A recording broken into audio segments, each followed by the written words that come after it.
ജിജി കോട്ട ആക്ച്വലി നമ്മൾ മുമ്പ് ഇതേപോലുള്ള കോട്ട എന്ന് കേട്ടത് CSK കോട്ട എന്നുള്ളൊരു സംഭവമായിരുന്നു. അതായത് മഹേന്ദ്ര സിംഗ് ധോണി ക്യാപ്റ്റനായിരുന്ന സമയത്ത് രവിചന്ദ്ര അശ്വിൻ, രവീന്ദ്ര ജഡേജ അങ്ങനെയുള്ള ആൾക്കാരൊക്കെ ആ ടീമിലുണ്ടായിരുന്നു. അങ്ങനെ അത് ഒരു CSK കോട്ട എന്ന് പറഞ്ഞിട്ട് അങ്ങനെ ഒരു സംഭവം ഉണ്ടായിരുന്നു. ഇതുപോലെ ജിജി കോട്ട എന്ന് പറയുമ്പോൾ പെട്ടെന്ന് രസകരമായ ഒരു ട്രോള് ഞാൻ കണ്ടത്, അതായത് രവീന്ദ്ര ജഡേജ ഇപ്പോൾ ഈ ടീമിലില്ല. ഏകദിന ടീമിൽ നിന്നും ജഡേജയെ കൂടി മാറ്റിയിരിക്കുകയാണ്. ജഡേജ ഈ ടീമിലില്ല.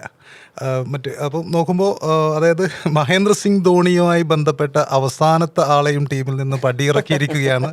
ഗൗതം ഗംഭീർ എന്നൊരു ട്രോള് കണ്ടിട്ടുണ്ട്. അത് ഒരു ട്രോളാണ്. പക്ഷേ എനിക്ക് തോന്നുന്നു ജിജി കോട്ട എന്ന് പറഞ്ഞപ്പോൾ ഇപ്പോൾ ഏത് കോച്ചിനും അങ്ങനെ ഒരു സ്വാതന്ത്ര്യമുണ്ട്. കോച്ചിനും മറ്റുമൊക്കെ നോക്കുമ്പോൾ അവർക്ക് ഇഷ്ടപ്പെട്ട കളിക്കാരെ ടീമിലെടുക്കാനുള്ള സ്വാതന്ത്ര്യമുണ്ട്. പക്ഷേ അവിടെ മിസ്സാവുന്ന കുറേ കാര്യങ്ങളുണ്ട്. അവിടെ സംഭവിക്കുന്ന കുറേ അനീതികളുണ്ട്.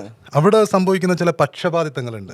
അവിടെ സംഭവിക്കുന്ന ചില അബദ്ധജടിലമായ തീരുമാനങ്ങളുണ്ട്. അപ്പം ജിജി കോട്ട എന്ന് പറയുമ്പോൾ പോലും ആ ഒരു സെലക്ഷൻ എന്ന് പറയുമ്പോൾ അഗാർക്കർ സെലക്ടറായിട്ടുള്ള ഈ ഒരു ടീം എന്ന് പറയുമ്പോൾ ഒരുപാട് മിസ്റ്റേക്കുകൾ ഞാൻ അതിനകത്ത് കാണുന്നുണ്ട്. ഒരുപാട് നന്ദികേടുകൾ കാണുന്നുണ്ട്. പ്രത്യേകിച്ചും രോഹിത് ശർമ്മ അദ്ദേഹത്തിൻ്റെ ക്യാപ്റ്റൻസി മാറ്റിയത് ഒരു നന്ദികേടായിട്ട് തന്നെയാണ് എനിക്ക് തോന്നുന്നത്. അതായത് കഴിഞ്ഞ ഒരു ഇന്ത്യക്ക് വേണ്ടി ഒരു 8 മാസത്തിനുള്ളിൽ ഒരു വേൾഡ് കപ്പ് ലഭിച്ചു. 2024 T20 വേൾഡ് കപ്പ് ലഭിച്ചു. അതിനുശേഷം ചാമ്പ്യൻസ് ട്രോഫി കിരീടം ലഭിച്ചു.